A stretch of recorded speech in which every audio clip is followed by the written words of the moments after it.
Good day and welcome to the Travel With Us a While podcast.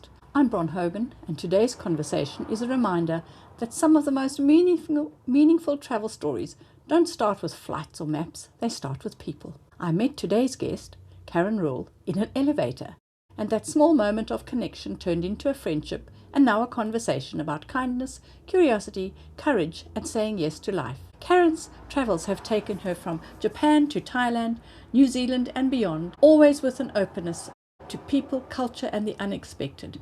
It's a gentle, thoughtful chat that reminds one why we travel in the first place. I hope you enjoy this. And without further ado, I'd like to introduce Karen. Thank you for coming to my podcast, Karen. Without further ado, Karen, the floor is yours. Thank you. Oh gosh.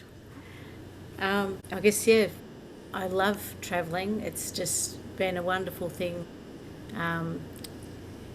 to experience other people, and it is the little conversations that you have in an elevator or you're lost, and it's amazing how it's those little interactions with people that you haven't met before, little acts of kindness in your travels. They're actually the most precious memories. Absolutely. I couldn't say that more myself. You just get it.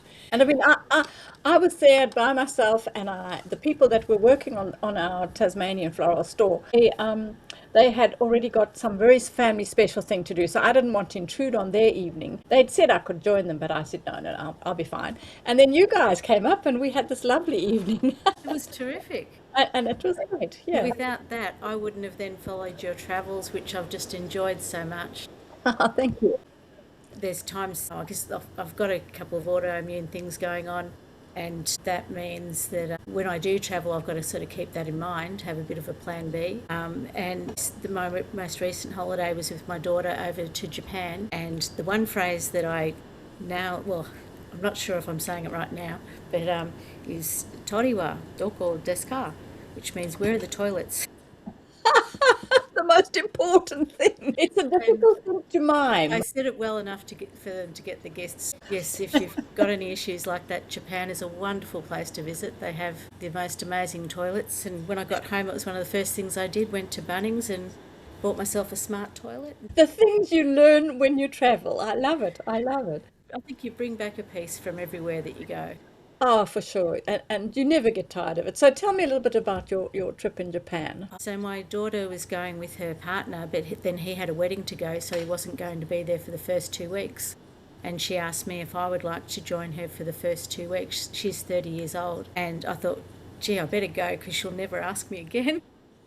And she made the wonderful suggestion of getting on Duolingo and learning some language. Yes. And learning a bit more about the culture, and I'm so glad that I did. It's a great trip. Yeah, well, I went to Disneyland in Japan, and if I didn't know some of the words and some of the phrases, I wouldn't have understood as much as what I did. They did have translating tools there. One of the things that I went into, they actually had a gentleman came up and gave me this little machine, which was like subtitles to what they were singing and saying. And I thought, Wow. that was amazing. Gosh, that's nice. I haven't come across that when I've traveled. Goodness. Oh, great. I was looking at your photos on your Facebook page, and there was one place, and I think you were with your daughter, but I'm not too sure, where you were in it looked like a floating piece of planks down a river that somebody was on a barge rowing you down. Was that Thailand? That was Thailand, near Chiang Mai. So I had a very lovely friend who's from Chiang Mai, so her children went to school with my children, and she took myself and a few other people over to Thailand and showed us where she grew up. Wow. We were having a race down the river, and she's talking in Thai. She's native to Thailand, and she was just absolutely hilarious having this raft race down this river. Yeah.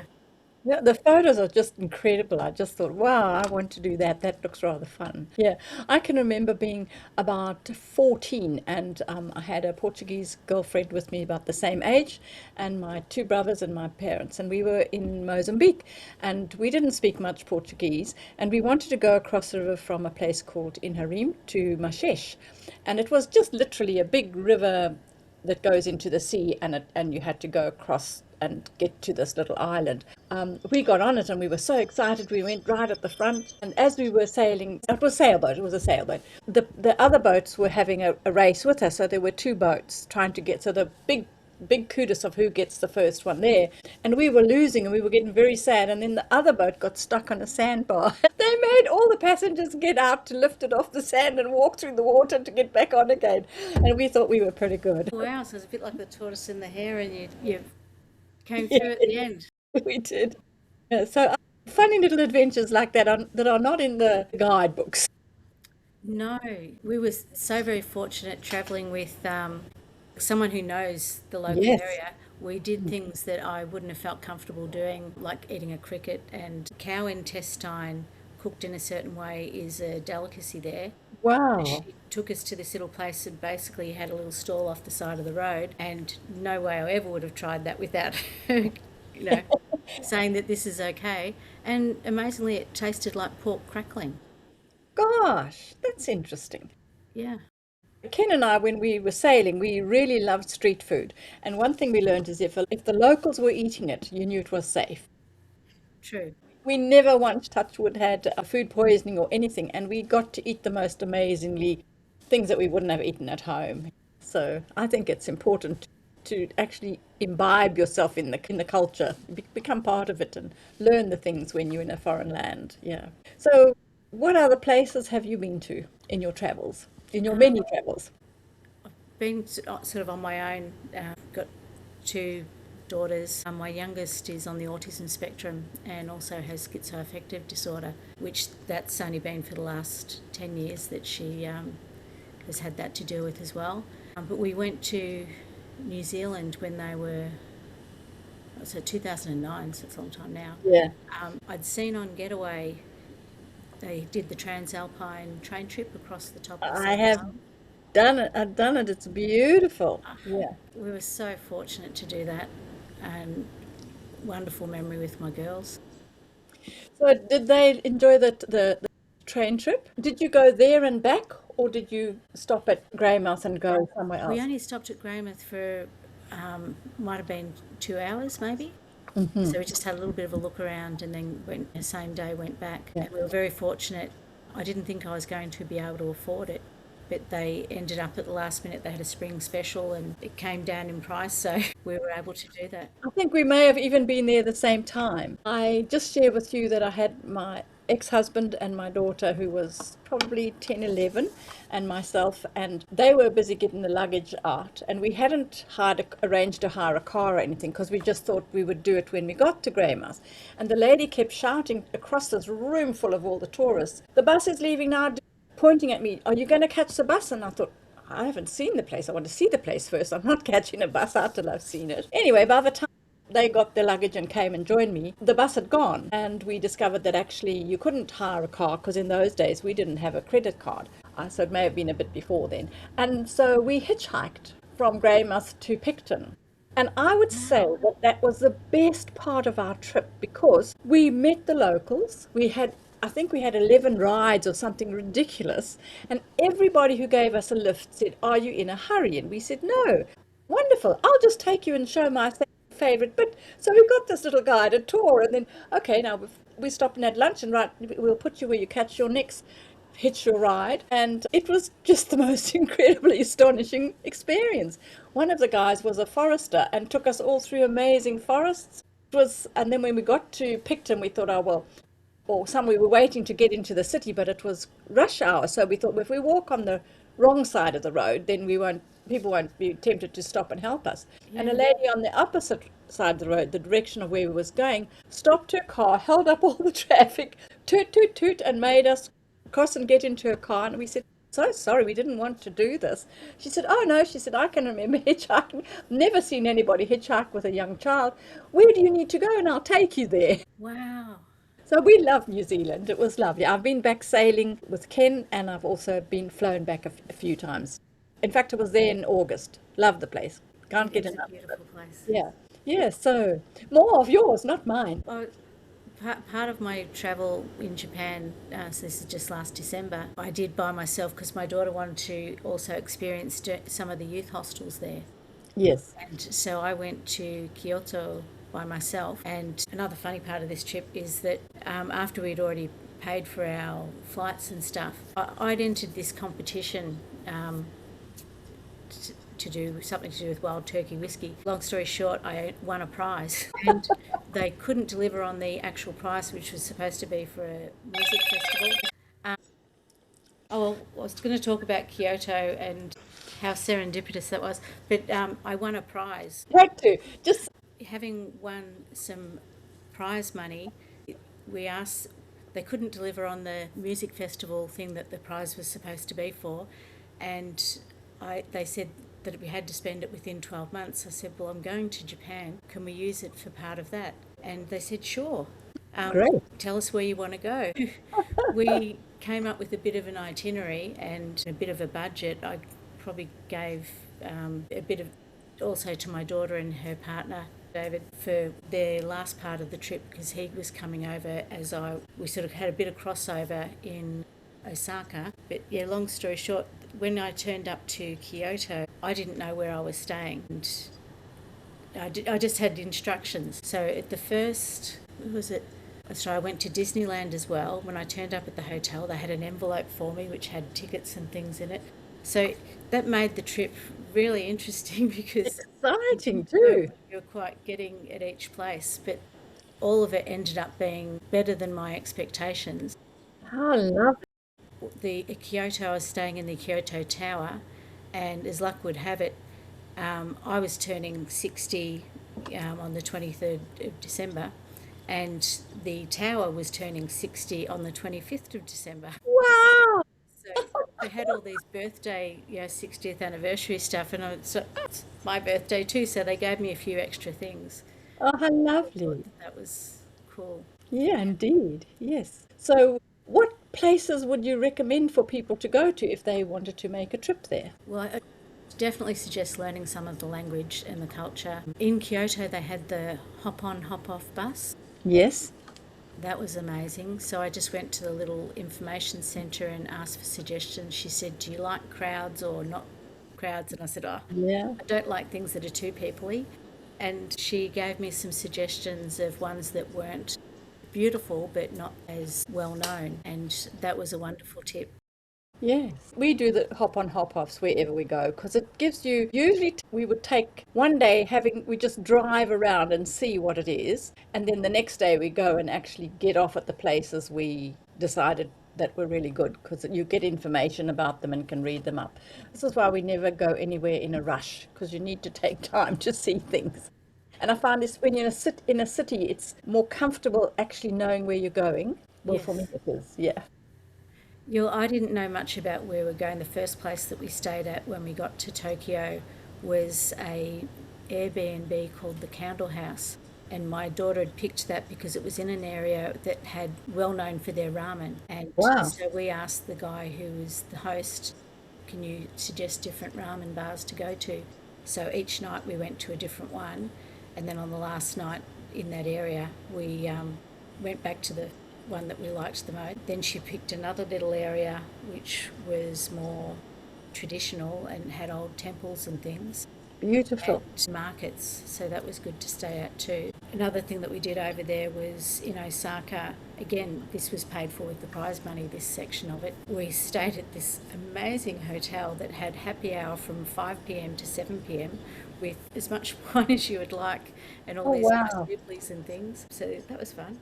I reckon I'd have enjoyed it. We went to the Universal Studios, and they had that had been funded also. And the highlight for me was as we're walking in, one of the things that I'd bought was something or other adventure ride, and there was this ride in the theme of Jurassic Park where I think it's called the Flying Dinosaur. So you're hooked in your legs and your arms and everything. That's right. You have to take everything out of your pockets and put them in a locker. They literally search Yes. your pockets. As we were walking up to it, my daughter sort of saw this thing flying around. Yeah, because you're hooked in like that, and then Oh, and you're facing you're in a downwards, flying position. Yeah. but facing downwards. My goodness. She saw people doing this thing and they go, oh my God, imagine doing that. And I just looked at her and I said, you won't have to imagine for much longer. And the look on her face was priceless. She just went, really? And we went and had a stiff drink in a bar first. Sorry to laugh so loud. Oh my God, that's funny. Get some Dutch courage.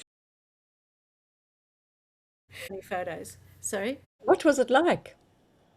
Absolutely brilliant. Yeah, if I could have gone on it again, I would. Yeah. I like that feeling of being scared but okay. And I That, guess I had a lot more faith in Japanese engineering than I would in some other countries. I saw a ride the other morning in India that the big pirate ship thing, which is a ride that I actually like when I go to Luna Park, it collapsed. oh my goodness. And I thought, okay, I'm glad I didn't see that before I went. Oh gosh. Isn't that incredible? It's amazing. And I mean, that's like serendipitous indeed, because you were going to go there anyway, and then to win that extra perks and bonus from that competition. How nice that it could be transferred into that. That's terrific. We were so lucky. When I entered the competition, it was just after my father passed away, and I was in a well, why not mood. Yes. Yeah, let's give it a go. When they were trying to contact me, she said to me, "Oh, we've been trying to contact you. We sent you emails, but when they say you've won a major prize in a competition as the opening post in an email, what do? You delete it." So I was just very lucky I answered the phone. Goodness gracious, that's true. Wow. Gosh, yes, because I do too. If I get that, I just think, ah, this is a scam. Yes. Then she said to me what it was. It was something to do with wild turkey whiskey, and because it was a tasting, and Yes. if you bought a bottle, you could go into this drawer. And when she said it, I thought, oh, hang on a minute, I think I did enter a competition. Actually, I can relate to that. We did Dry July a couple of years ago, and I won a voucher. And it was really so funny because I just deleted it because I thought I don't win stuff. I can't remember entering in competition or anything, but apparently every time you got a more, like a 500, whatever more, you went into a little drawer. And I Oh, was so embarrassed, I had to phone and say, because they sent me a letter saying, an email saying, did you enjoy your prize you won? And I'm thinking, what prize? And then I discovered that actually it didn't come in their brand, it came in whatever the brand that I'd won. So that's why I didn't recognize it. So you have to be careful and careful because you might miss out as well. true.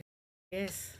So have you done much traveling around Australia? Not as much as I'd like to. I've travelled a lot around Victoria. When I was young, um, well, in my early 20s, we basically used to, on a Friday night, pack up, we had a van, pack up the van, off we'd go, didn't necessarily know where we were going, I love it. and just, yeah, have the, 2 nights away somewhere, Freedom.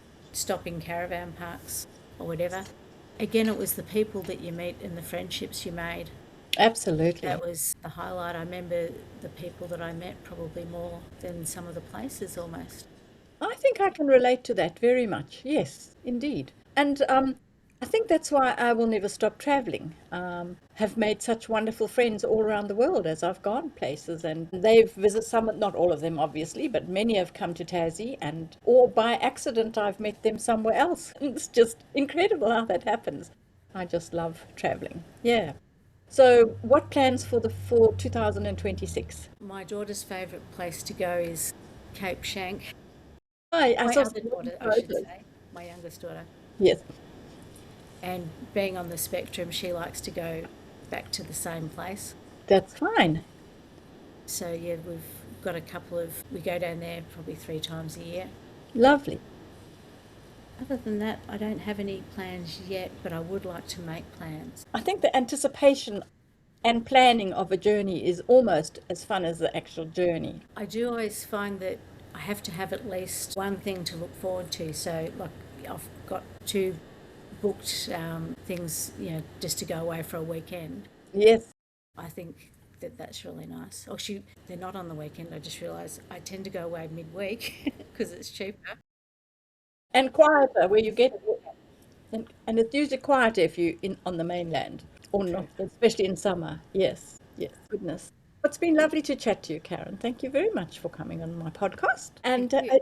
if you've got any other tips to give us, especially enter a competition you might win. It's true. I guess knowing a bit of local language is really important.